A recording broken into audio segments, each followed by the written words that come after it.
Everybody to this IUA market briefing this afternoon. We have with us today Thomas Skinner, known for his appearances on TV shows The Apprentice, Celebrity Masterchef, as a star of social media and manager of the Legends team for West Ham, who are massive, I've been instructed to inform you. So, as an entrepreneur and business owner, Thomas is going to share with us today some tips for using social media to advance your own career.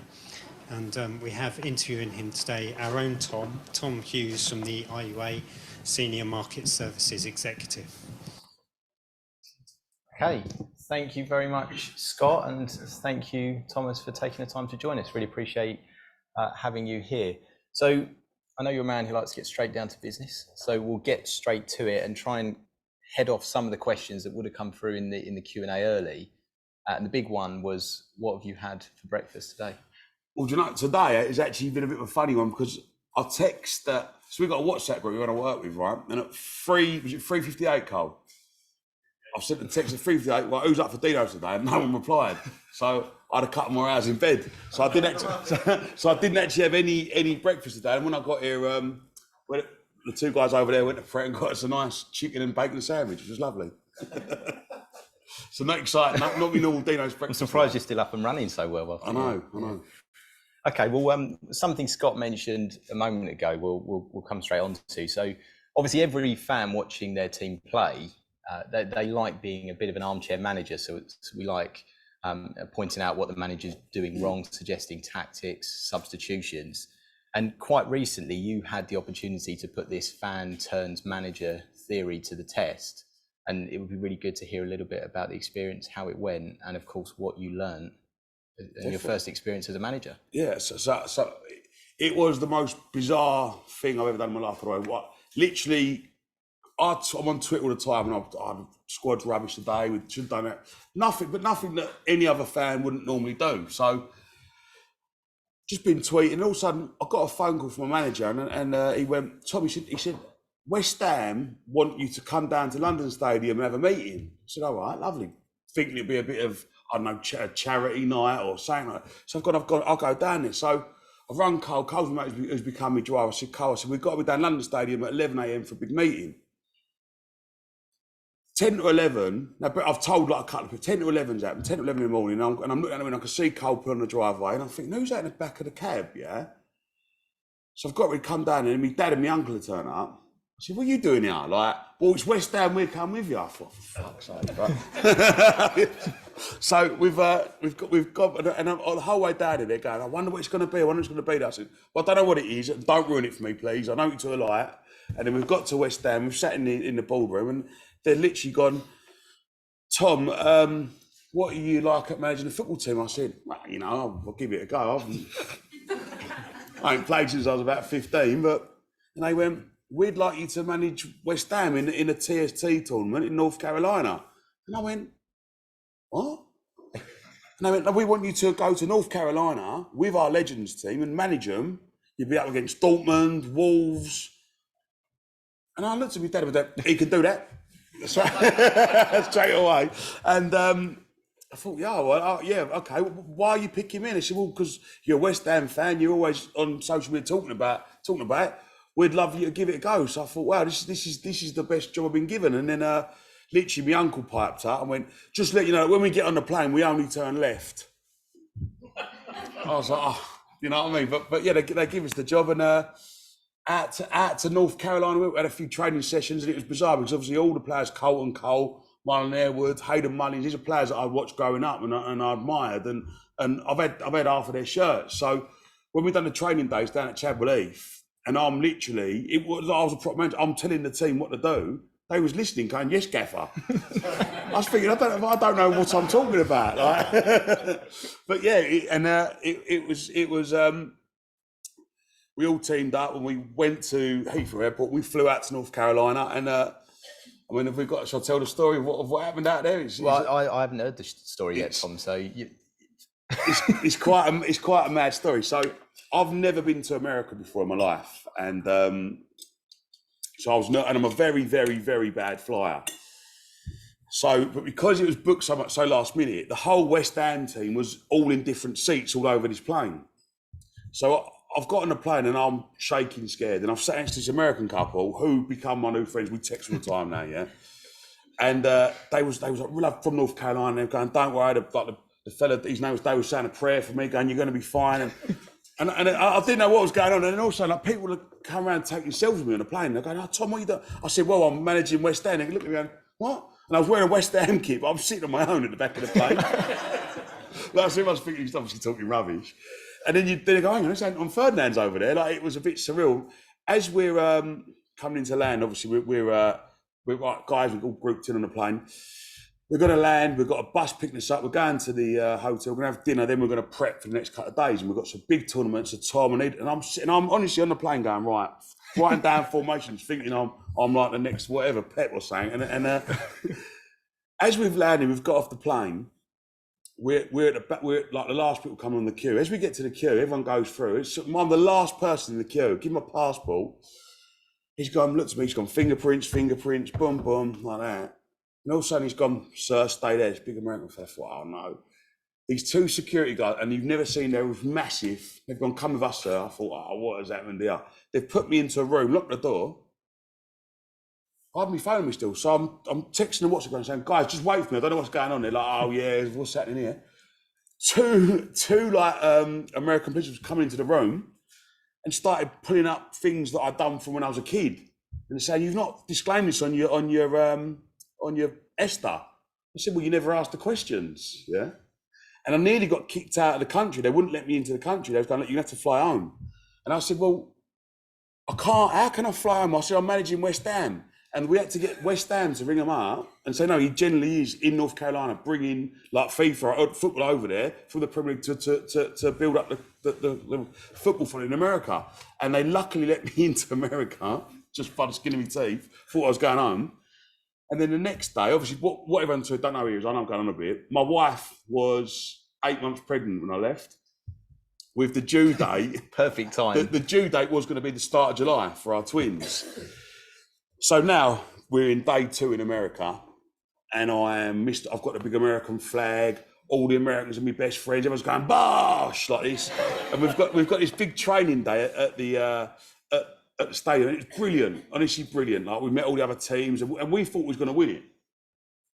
The next day was my first day to be West Ham's manager, and Sinead had a midday appointment or 1 o'clock appointment with a doctor at the hospital to just have a checkup and book in the due date for the twins. So we're 5 hours behind in America. I couldn't sleep that night at all. Something didn't feel right. Woke up, went to the gym with 7 irons, had a bit of breakfast, got myself, and I've got myself ready. And as I'm coming down the lift, Sinead's rung me to say she's at the doctor's appointment. "You all right, babe?" And she could not talk. What's happening now? "Slow down, you're right." I've got hysterically crying. I said, "What?" She said, "Doctor." I said, "Put the doctor on." And the doctor's gone to me. Bear in mind, this is 2 hours before my first game of managing at West Ham. And it's gone, "Hello, Thomas, you all right?" I said, "Yeah, not too bad. Just in North Carolina, in America." "Oh, we've done a routine scan to book in the child's, due date. Twin B's heart rate is extremely low and she hasn't grown since the last scan. And your wife's vital organs aren't right. And we need to take these twins out immediately, or there's risk to your twins' lives and to your wife's." And I went, "What?" We're going to put your wife into surgery like ASAP. We need to get the twins out right away. Otherwise, there's risk to you might lose your wife, basically, and your twins. Fuck's sake, I've got to manage West Ham.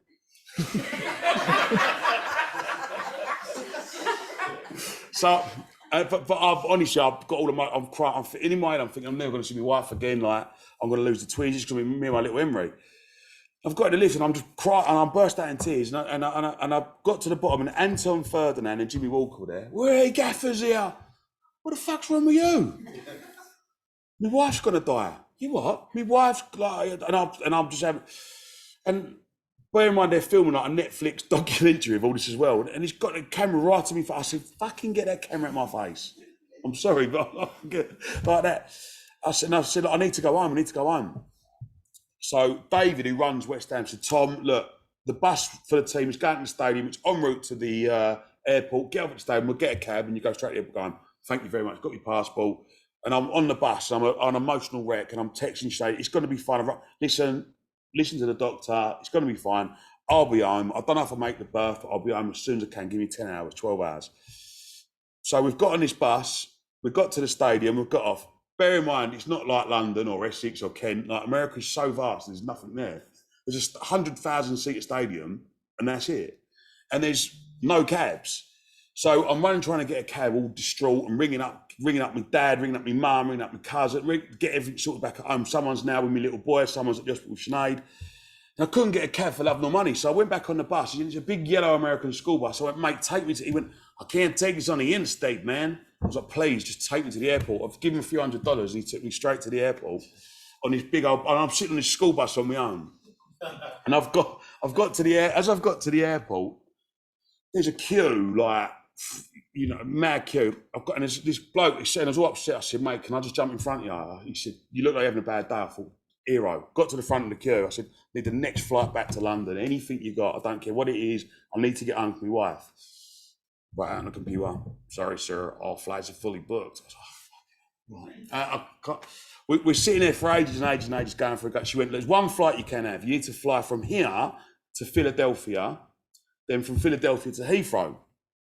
I said, when is it? She went, it's in 4.5 hours time. So I've looked at my thing, I thought, do you know, it's what I can get. Bang, I booked it there and then. I've run back out, the bus is still there, and I've gone, mate, I said, we've got 20 minutes before the game starts. I'm going to go and manage the West Ham game.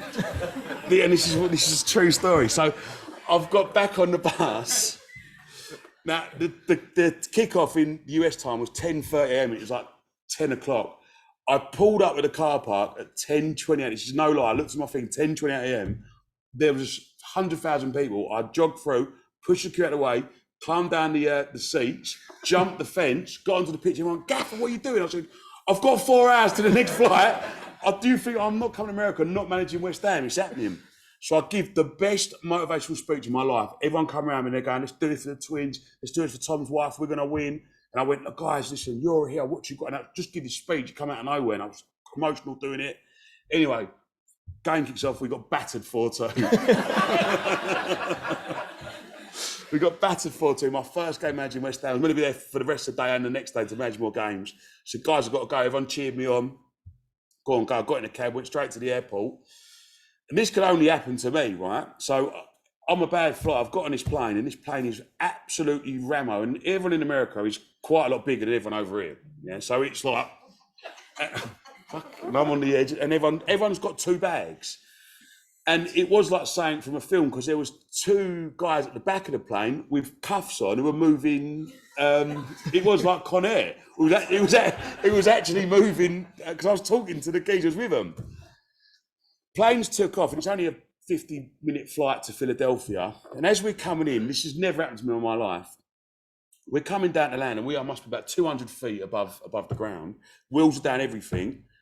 The captains just give it brace out of nowhere. I've give it what? Started screaming, didn't know what was going on. Everyone's screaming, shouting. The plane's gone straight back up again and banked right. And also, we just got back in the air. He's gone, ladies and gentlemen, sorry about that. He said, I've been pilot for 41 years for Delta Airlines. He said, someone on the radio tower has told another plane to taxi onto the runway that we was about to land onto. Calls it head on.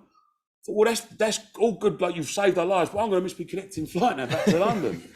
So I've sprinted when I got off the plane to the checkout, and it was luckily delayed for an hour.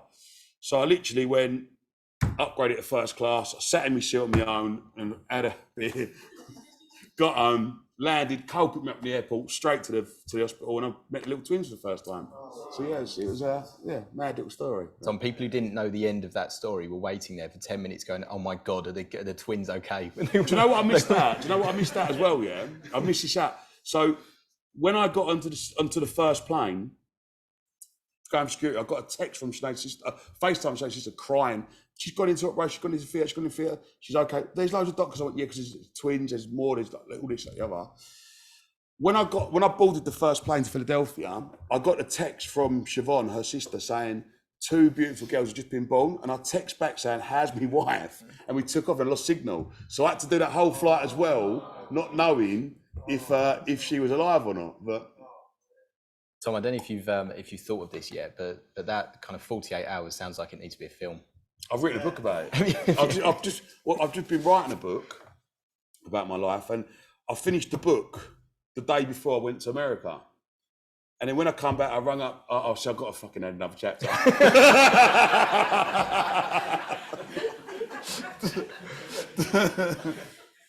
So that book comes out in October.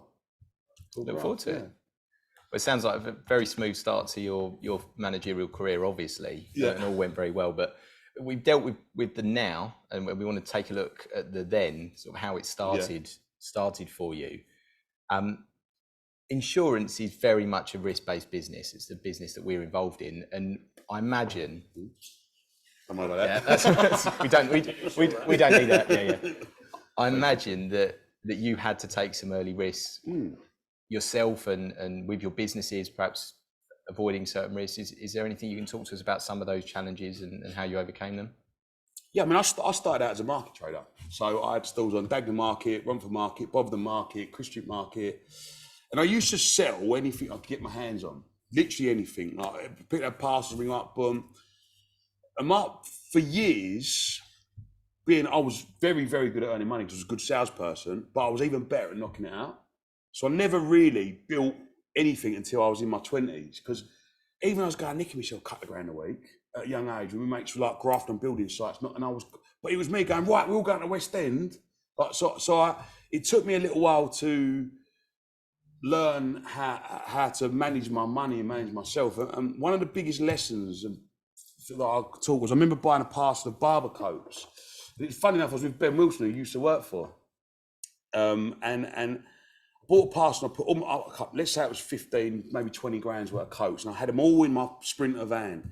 Do you remember Ben's flat on North Street in Romford? Yeah. So it was an Arsenal player, Arsenal player, and he supports Arsenal. So we've gone around his flat and we're watching the first half. And we got to half time. I said, listen, I've got these barber coats that I'm working down Dagenham Market tomorrow. Like, before I get there, what your size is? You can have one 25 quid each. You've got fat, like over 1,000 in the back. They've gone, yeah, lovely. Go on, I'll have an XL, I'll have a medium. So I went straight. As I've gone downstairs, my van had been nicked. And all my stock was in my van, yeah? And me being the knob I was, I didn't have any insurance, yeah? So that's a lesson there, So I was built something up and I was back to square one, and I remember being absolutely gutted, nothing to do. And I remember going to my dad, can I borrow £3 to get a new van? He said, well, no, because you've been giving it large with your mates West End every week, telling everyone how much money you're earning. All right, to my uncle, mate, can I borrow £5 to get a bit of stock with? Why would I give you £5? Last week you're telling me you took 10 grand in the market still. So that was when I really went, well, hang on a minute, I need to put aside for a rainy day and make sure I've got proper insurance for my stock. Yeah, two good life lessons, yeah, definitely. So what everyone has probably been waiting for is for us to mention The Apprentice. So we can't not mention it. For anyone who isn't familiar with The Apprentice, I think we've got a very short clip, and I think it's a good one, which is worth taking a quick look at. Loads of lollies. You'll remember this word. Let's go and sell them. Come on, let's go. That suits you, Lou. £5, give us that £5 and I'll get your pound. There you go. Thank you very much. Thank you very much. Come back when you want some more, all right? See ya. It tastes like my nan's wardrobe. You know those things that hang up in your nan's wardrobe with the lavender? See, it's bringing back nice memories as well, look. Who wants to try our nice lollies? Nice, isn't it? Very nice. I was up at 3 in the morning making them today. I did too. That's your job. Just getting warmed up, mate, you know what I mean? I'll put a price on it in a minute. Come on, let's go. Come on, I knew I'd get you. Guys, how many do you want? You can't just buy one, you know that, don't you? Thank you very much. Guys, phone's ringing, come round. Could I buy a lolly? Could I buy a lolly? 4 for a £5. 4 quid, how's that? 4 for 4 quid, come on. All for sale, gotta go now. Is there anything you couldn't sell, Tom? Yeah, Laughing Monkeys, I'll tell you about later on. I bought a parcel of Laughing Monkeys. I don't know why that come to mind, but I was always thinking about me and my mate Big Lanks. We worked at Marks since we was kids, and this guy come around with a lorry, and he said, "I've got these Laughing Monkeys. They're in Hamleys. They're £29.99. You have them 2 quid each." And I'll have the lot of them, and I bought like 3,000 Laughing Monkeys. And we had a store over Bobbingdon, all stacked up, and I realised when I bought them. when you walk past, I just laughed. Yeah. But they was obviously in boxes of like 12, so we never got them out. When we got them out and put them in the market store and stacked them out at the nuts, yeah, they sound like demonic, like, and we didn't. I couldn't sell them. I ended up giving them a charity shop in the end. So I can't sell everything. Yeah. I'm not too surprised. That doesn't sound too appetizing. So, of course, there was the famous firing, which I'm sure isn't a sore subject for you, because I imagine it was an amazing experience. But there was a pretty famous quote from Lord Sugar during that firing, and I will read it out. So he said, "You give your all, and if this was a war, and I was a general, and we were in the trenches somewhere, who would I take out of you lot?" Him. I think he pointed at you, which I thought was quite a nice moment. And we, of course, encounter in all of our jobs, interviews and appraisals and relatively high pressure situations. We've got quite a number of apprentices in the market as well. And of course, you were the ultimate apprentice in the ultimate interview process. So how did you remain focused and manage to impress Lord Sugar during that process? I was myself on that show. Like, I mean, for them to even give me a chance to do it, I thought was mental, because I never thought they were going to accept me to go on that show. Not in a million years, yeah. And I mean, when I turned up for the interview, I was wearing Timberland boots, pair of jeans, and a polo shirt. I was the only one not wearing a suit. I didn't know, because I hadn't watched it before. But so I stood out like a sore thumb. But the whole way through that apprenticeship, it was like being in prison, honestly, because when you turn up, they take your phone, all your bits and pieces off you, and then they lock you in the house. They tell you when to go to sleep, wake up, when to eat. But it was the best thing I'd done. I really, really enjoyed it. I missed obviously my family, but I really enjoyed doing it. And one that was a chair, by the way. That wasn't my backside. we knew, Tom. When we was in there, I was just myself. Like, I mean, my dad's always taught me from a young age, like, not everyone in life's gonna like you, but if someone does like it, make them love you, and just be polite and be yourself.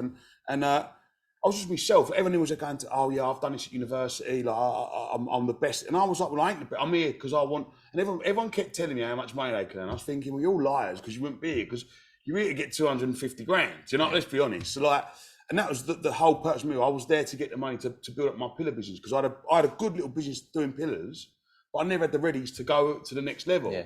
So yeah, just myself, just enjoy it, be polite, and had a laugh. And what was Lord Sugar really like? Mate, he's actually well alright. He's actually honestly, like, so he's about that tall. he's a tiny. This is going on YouTube. And, you know, he can see this. Mate, I've got him on WhatsApp. We talked quite a bit, to be fair. But one of the nicest things he's done when I come out of the Apprentice, it was Sinead's birthday. We went to Sheesh in Chigwell for her birthday for the evening, and we're sitting there, and I think I've ordered a bottle of wine or something. Also, this bottle of Cristal comes over, boom, and I think, well, didn't order that. Then all these lobsters come over, and more food I've ever seen in my life. Yeah, and I'm going, I didn't know all this. Like, what's going on? And this is before I had a few, because I was thinking, I can't afford this, honestly. This is like literally a couple of weeks after I come out of the Apprentice. And then Dylan come over, and I went, Dylan, he went, come in here. What? He went, come in the office. Right. So I got in the office, and bang, Lord Sugar's on the FaceTime. And he went, mate, you're in Cheese tonight. This is on me. Have a lovely meal. Well, that's nice of him. So he ain't evil. He's a nice bloke, you know what I mean? And like, he's bought bundles of gear off me as well. Bundles, like, nice. He has. In fact, I had these snide Rolex wall clocks that I was selling on the market, right? And I'd like Daytonas and all day dates. And I got a WhatsApp. Whenever I get bits in, I got a WhatsApp, and I send it out. It goes out to a couple hundred people. And for whatever reason, I somehow added Lord Sugar into this, and I hadn't meant to. And I put Rolex wall clocks, 150 each. Like, bang, tell me what you want, get them delivered to your house. And he texted me back, going, I'll have a load of it. And then he was doing an interview on Sky with the 3 clocks behind him, and it said London, New York, and Paris underneath the clocks. And he bought about 20 of them off me in the end. He's a good guy. Amazing. You thought immediately, I've recognised those clocks. I've seen those. You've seen them, haven't you, in the barber shop? Yeah.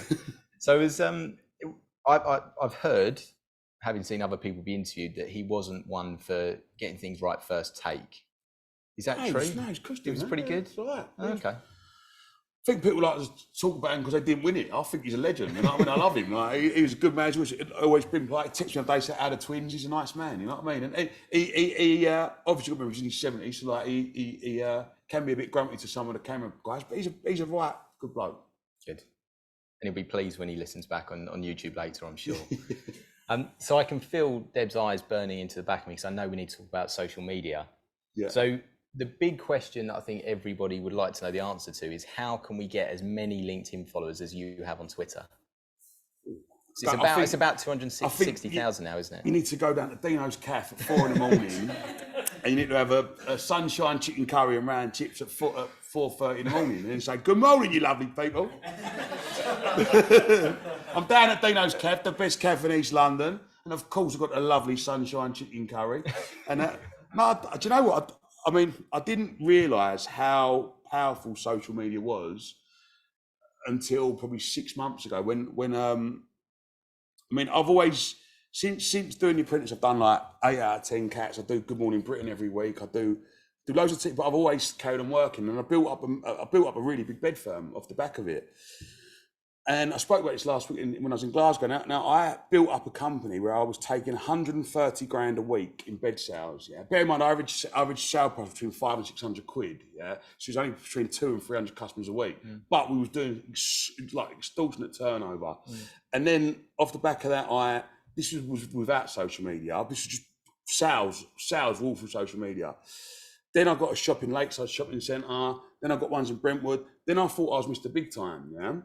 And I realised that 60% of sales through the phones were coming through people just looking on social media going, because I'll go, right, you lovely people, I'm down my warehouse. Look, as you can see, I've got 2 Arctic lorries. And it was all true, just telling them what I was doing. But then it got to the point where this is too much for me, because the business that I started with me and my mate in a van, driving about 20 mattresses off, grew into a monster where I had people coming in telling my staff what to do and telling me what to do. I had accountants. I didn't know where the money was going. Like accountants going, oh, that's for that. And I thought, this ain't a bit of me. Like, and I shut it down. I sold the line business. I shut the shops down. I stopped it all dead in the water. I give the machinery back to the manufacturers. And I thought, I'm going to have a look at this social media because I've been getting all these sales from that, and that's what will build it up. And I remember going back to my roots and going to my mate Collins, why don't we do a couple of market stalls? This is into Christmas now. I said, because I've been going to Dino's Cafe. I said, we've gone down Dino's Cafe. Me, Big Lanks and Collins are sitting there, and Lanks's missus had throat cancer. And I've done this motivational video, and I remember it's like for her, basically. And we put it on, and it got 1 million views. Just me going, good morning from the cafe. Like, have a good day, go and smash it. And fuck it, we'll do another one tomorrow, eh? Just, you know what I mean? So we've done it again, and we went to the work on the market, and then we was having a bit of fun. I weren't in work, I was on the market, bit of cash down for Christmas, doing a few motivational videos. And all of a sudden, my following, like, tripled. Like, but it wasn't even that, since I've only got, 310,000 followers on Instagram, yeah? But 5 million accounts see my page every week. It was insane. So I thought, something's happening here. I don't know what it is, but something's happening. And I kept doing these videos and kept doing them. Because people were actually going to me, like, people going, I feel suicidal to them. Watching your videos has helped me get through the day. And I'm thinking, well, if I can help one person, it's worth doing. And then what happened was, I just carried on going. I started getting work from it. Like, EasyJet rang me up. Can you do an advert talking about Easy? All right. So I pumped up a paddling pool in the car park, the flats by my house. Sat in it, poured some sand in it, sat in it, going, I want a lovely holiday, and you zoom into the car park. Like, they give me 8.5 grand, it took me half hour to do. Do you know what I mean? Like, and then, and I put it on there, and I thought, well, why are people so interested in my page? Because so many people are viewing it. So then all of a sudden, someone else from me, then Cheltenham give me a job. They're not, I mean, touch wood, it carries on, but for the last 6 months, we've been getting sort of, this is going on the camera in it, but we're getting 6 figures a month out of ads on social media, because companies say to me that the reason they like me, Tom, is because you're a normal bloke who people can relate to. You ain't some geezer sitting there going with a Ferraris, because I ain't me. You know what I mean? I drive a transit van. Like, I've got nice cars, but I love my van. Like, it's just, I'm normal, and I think that's how social media. Social media is so powerful in this day and age, because it's replacing TV. Everyone's got it in their phone. Everyone, when you sit on a train in the morning, you have a look through Instagram or whatever, don't you? You know what I mean? Like, and companies are just trying to find ways of connecting to the average person. And I think that's what they're doing for me. Yeah. And it's about almost building a brand, isn't it, and a consistency, because as you say with the Dino's Cafe in the morning, people get used to that. So do you think that there's a message about consistency and kind of committing to building your own brand? Yeah, I think you don't want to come too boring though. Like you don't want to be too repetitive. I think you got to just do like we put a video up last Monday of me going to Tesco's. I don't know if you see it. When you were just picking up random things from doing your weekly shop, you'd be. I've done my weekly shop in Tesco's, and the videographer that works for us now went, Tom, why don't we do a little video of you going to Tesco's? I went, what? Because Sinead rang me, she said, "Oh, babe, can you grab some milk and some water?" I went, all right. So he's with me. He went, why don't we film it? So we filmed me walking around Tesco's, but didn't get Tesco's. Then sent an email to our management going, "We'd love to use Tom to do some adverts for us." Like I just literally, I was walking around putting garlic bread in. Like I just done a normal shot. I done my normal shot. That's all I done was. Look, I'll even play it on here. We're all going to be walking around Tesco's now, looking over our shoulder, thinking. Look, yeah, I don't know if you can. You lovely people. Now we've got two little twinnies that have joined the Skinner family, which means I've been sent down to Big Tesco to do the weekly shop. But what did you get back? Now she gave me 2 rules. She said, Tom, don't buy any beers. And secondly, I normally spend £120 a week, so try not to go over that. That's bad idea, we go, sorry. Sweaty man. My wife stinks. Just from in black, that's what Ryland buys every week. Why is it so different? Different eggs. How long is it? Yeah, This is it, I think, isn't it? Snipe bacon, look. This isn't bacon. Well, try, mate. How many views did the video get? Lots of different nappies. It's like 1 million. That's oh, it's a bit boring now. Then all I do is go to checkout. I go, fuck, it's 288 quid, not 120, and I'll just give a bag that I do every week to the food shelter. Yeah. That's it, like, and then from that, it just gets more work. It's quite, social media is mental. Like, we're setting up another business now called Bosch Marketplace because I love the markets and I've done them since I was a kid. Like, still get loads of parcels all the time, and still get overstocks, and still buy and sell, and still. So we've set up another company where I'm just going to put. Say if I bought 3,000 in, I'm going to put it on their Bosch Marketplace. They're a quid. Like I'm just social media is brilliant. It's, yeah. Do you feel pressurized to keep up the online image? Do you feel pressure that you need to always be picking up that phone and making these videos? Does it get you in that way? If you stop, and obviously like you're going to start earning money, and now we laugh's a bit of a joke now, like when we overhead. So I need to keep going, to keep churning this big wheel to earn the money to pay for everything. So yeah, I suppose there's a bit of pressure. I mean, look, I had last week, I had more or less last week off, my first couple of days off I've had all year, and it's made me ill having a couple of days off because honestly I had a couple of days off, and I went to the doctors. He's like, mate, you just run down, you have a bit of break, but I'd have only known that by having a couple of days off. Yeah. And something else that's quite a high profile topic at the moment is obviously the negative comments that will come online, the online hate that people experience. Is that something that you have experienced? Oh, mate, massively. Yeah, mate, massively. I get, like, I had, this year, I had don't know what it was, make up a story that I was a rapist. Put it on Twitter, like an actual, someone sat there and spent an hour making up a story about me. And I was like, why would someone be so nasty and do that to me? And I put a video about saying, listen, it ain't me at fit.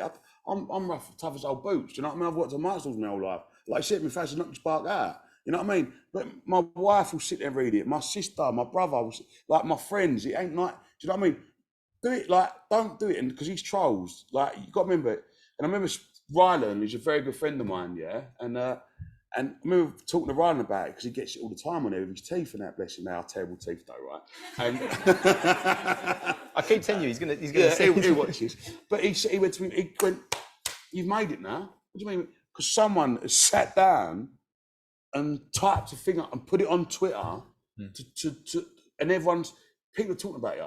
He said, and that's when you know you're famous. So like, I mean, 9 times out of 10, I mean, I've done some terrible things to people that are trouble in there. Like I've given it back to them. I mean, I made someone win a competition and like I've done some things, like, honestly, like when I first was on telly, like I hate it when people troll me. So what I've done a competition and told the geezer that was trolling me that he won it. To a different page, he got his address, yeah. Well, like I ain't a div, you know what I mean? But but now it's just part and parcel of life. Like you're in the public eye, you're in the public eye.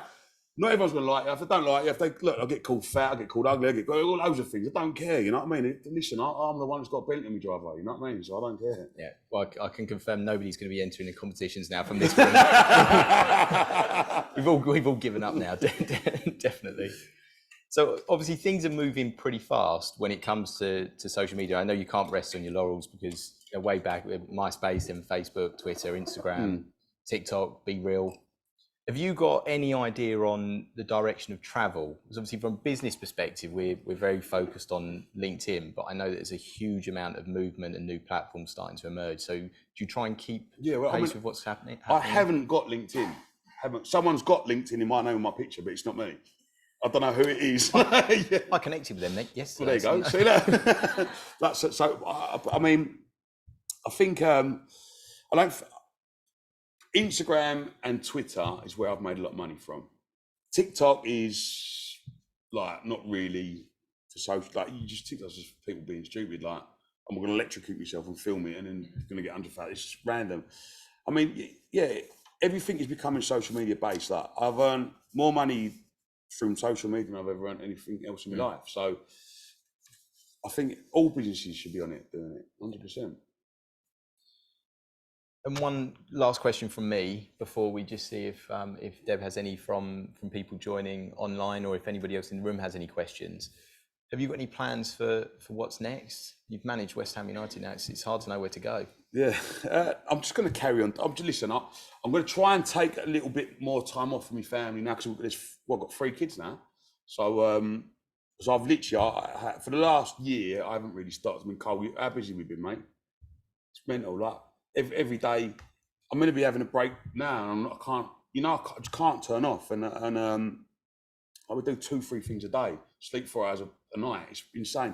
And then I have to try and squeeze a market stall in there and do. They're going, you don't. I said, I'll do it because I love it. You know, like I can't stop working. I just love the graft. But I think going forward, I want to take a little bit of time off. I want to. We've got loads of TV shows this year, haven't we, mate? That we've booked in loads. We've got to do all them. We've got our own show coming out, which will be good. Got the book. Just spend more time with my family, enjoy life, and listen. We're on a train. It's doing all right at the minute. Just carry on. You know what I mean? We'll get off soon. But yeah, it's all right. So strictly, or I'm a celeb, not on there yet. I can't say all them things. You know what I mean? But look, it's going to be fun this year. It's going to be fun. Yeah, well, it sounds like you've earned a rest anyway. Okay, we'll just see if there are any questions from your side, Deb. Okay. Yeah, well, we can turn it to room. Would anyone like to ask Thomas a question? I didn't. Oh yeah, we'll just hold the mic only for people dialing at home. Sorry, no, I know we can hear you here, but we'll just make sure that people dialing in can as well. Hello. How did you do with lockdown? So lockdown for me weren't really lockdown. So it was and it weren't. So I was doing pillars in a lockdown, and the day before lockdown happened, I was filming Celebrity Masterchef, and it was the last bit, and I got knocked out. And the next day I was like, oh God, I got knocked on. I got to the semi-final, and then I had to pause the filming. And we went to lockdown the first day, and I didn't really know what it was. And never in my life, no one's told me what I can or can't do. I've always been like that, yeah. So the guy that I was buying pillars from sadly passed away from COVID in like and I thought, how's me luck? We smashed it with the pillars. But like, if you don't laugh, you'll cry, Tom. No, I remember the other fellow I used to work with, he was manufacturing mattresses, and he was like, well, we can still work. We're serving out all the beds everywhere. So we're trying to work on this special plastic. They were trying to make things for the virus. People were trying to profit out the virus, making all these bad things. And I said, well, like, he said, I'm a bit in trouble though, because no one is buying beds at the minute. So I went, well, look. So I remember going down to Bristol and buying a brand new van, went up to the manufacturer, loaded it up with a load of mattresses. Me and Big Lanks put it on Twitter. This was like the second week of lockdown when no one was doing anything. I went, we are key workers. I shouldn't have said it. I just did. I didn't care. We are key workers. You need a new mattress. Everyone needs to sleep. So we're going to be out in the van delivering all over the UK. And I don't know a video. And then all of a sudden we went mad. Me and Lanks was delivering 20 mattresses a day out of a super-sized crafter van, driving about the country. We didn't have a day off, and then my wife was pregnant. She suited her. We was out the house. Come back. It was all ready, and we had a laugh really. And the bowls. Used to live next door at Bowls Club, my old house.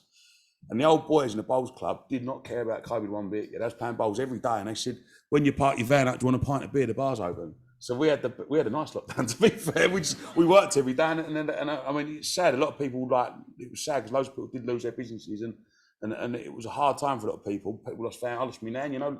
But yeah, we just got on with it. Just didn't stop. Just carried on grafting. Yeah. Was it down at Upminster? Not that one, yeah. That was us the other day, probably. Yeah. Hi, I'm a huge Only Fools and Horses fan, have been for a number of years, and I think listening to some of the things you've said, you're like a lovable rogue, you're like the Del Boy of the market. You mentioned the markets, Romford, I've been to, Bovingdon, I used to live in Bovingdon, so I know the market you're talking about, and who knows, I might have bought something from you, I don't know. What are the chances of you perhaps, changing that water into Skinner Spring, like Peckham Spring that Del Boy does,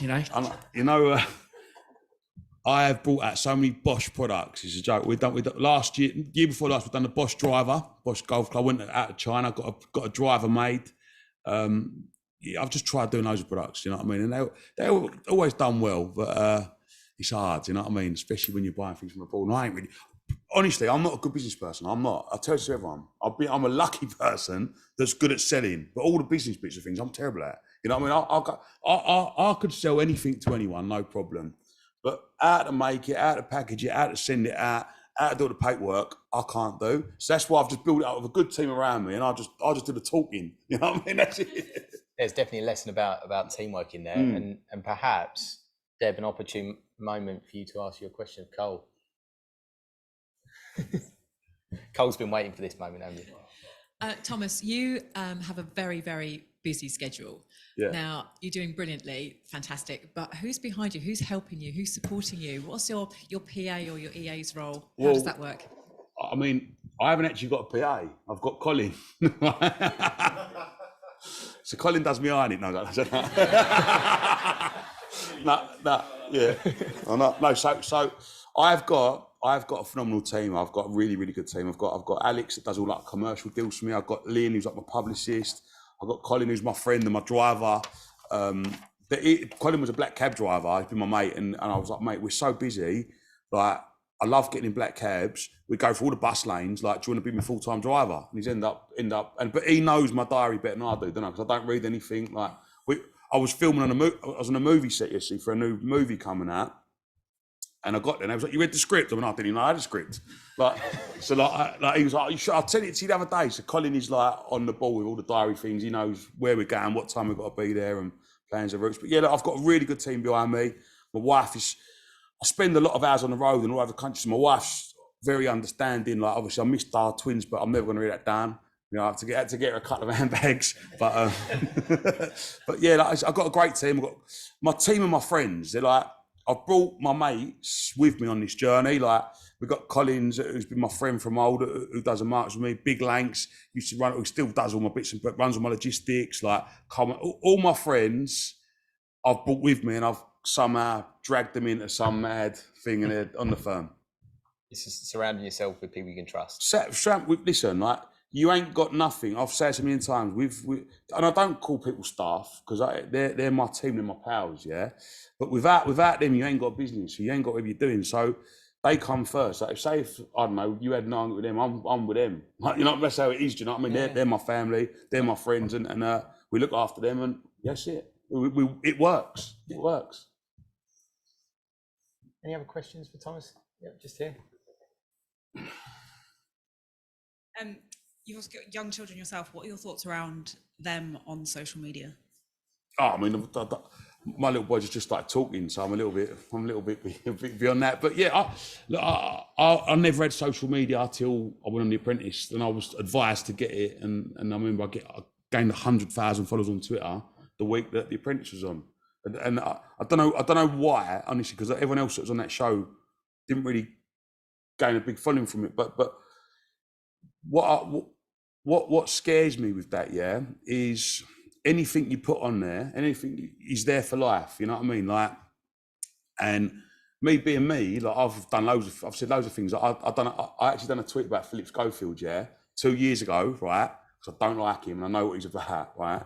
And I got told to take it down, otherwise I won't have any more work in telly. That's how corrupt it all is. Do you know what I mean? But but it just scares me. Anything you put on there is there for life. You know what I mean? So you've got to just be careful, and especially my kids that they're going to be obviously involved in it. I suppose. I'd like to be able to monitor it, but I think they've got to do it. Everyone's in it, isn't they? It's life now. It's like people used to have newspapers back on the train. Now they've got the Instagram back on the train. It's what it is. So. And more is being asked of the social media companies to protect, I think, the users than we've probably ever seen before. But hopefully that only goes in one direction, because obviously we know there's plenty of good, but also some bad there. Any other questions? Obviously, I myself am doing work experience right now, and I'm thinking maybe an apprentice would be the next step. What is the one piece of advice you would have for people like me thinking of doing that? I think the best bit of advice I can give someone like yourself is don't never give up, and keep on going. Like when I was a kid, I used to work for myself in the market stalls, and I used to be like a sponge, and absorb from the people around me, because I didn't really know a lot, but I knew some good people, and I'd learn from them. I learned how to sell. Like my dad used to teach me how to talk to people, and then just be like a sponge and absorb everything, because the more you can learn, especially hang around with people that are going places. Like you sit in the same pub with the same group of mates on the same Friday night, you're going to be in the same place 2 years' time. If you go and make yourself busy, which is what I did when I literally drove people mad. You got any stock for me? Can I learn? Can I sit with you in about? I just used to drive people mad as a kid and learn, and that's what you got to do. Just be really busy, get on people, and when people knock you back and say no, they don't mean no. Carry on. You know what I mean? Don't give up.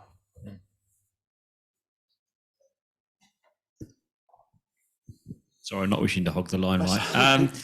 Do you think not winning The Apprentice, in a way, has allowed you to be the person you are today? Because I have this feeling that if you'd been a winner, you'd have been caged behind a desk maybe in the Lord Sugar empire, working for him for a year, and then not being able to be on social platforms and doing your other stuff. Because it sounds to me like you love doing the market trading side, and you wouldn't have been able to do that on the side of having won The Apprentice.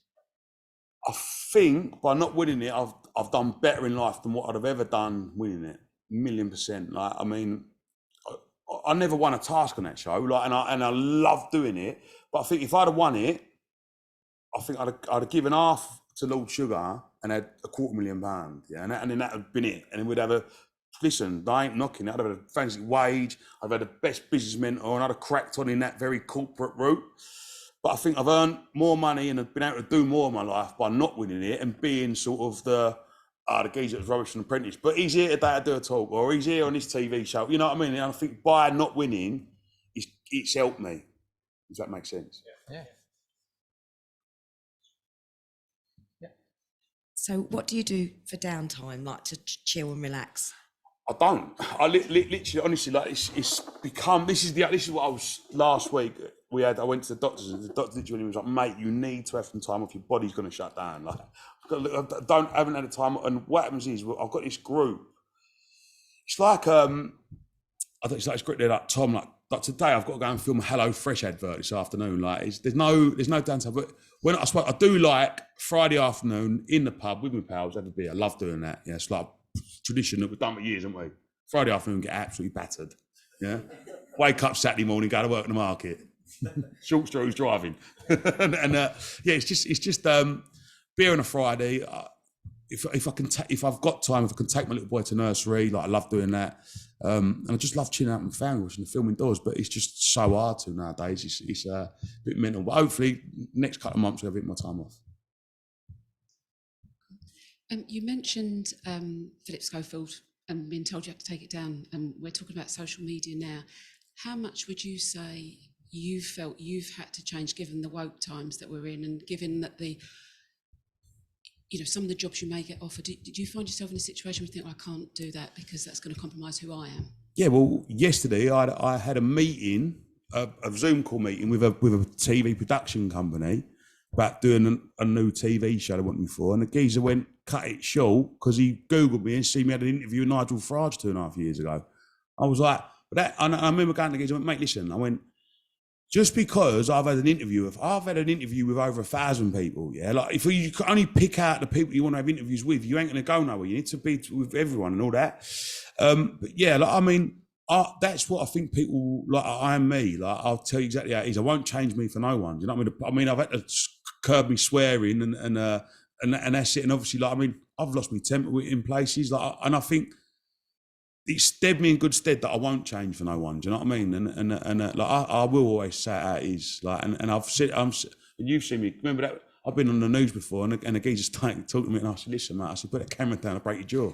Like, you know what I mean? I just that's how I am. But that's right. I kept going like that in my face. I said, "Whoa, what are you doing?" Like, but you have look, to a certain extent, obviously. But look, I'm myself. I'm never going to change for no one. Like I've got, you know what I mean. But they do try and push you in certain ways.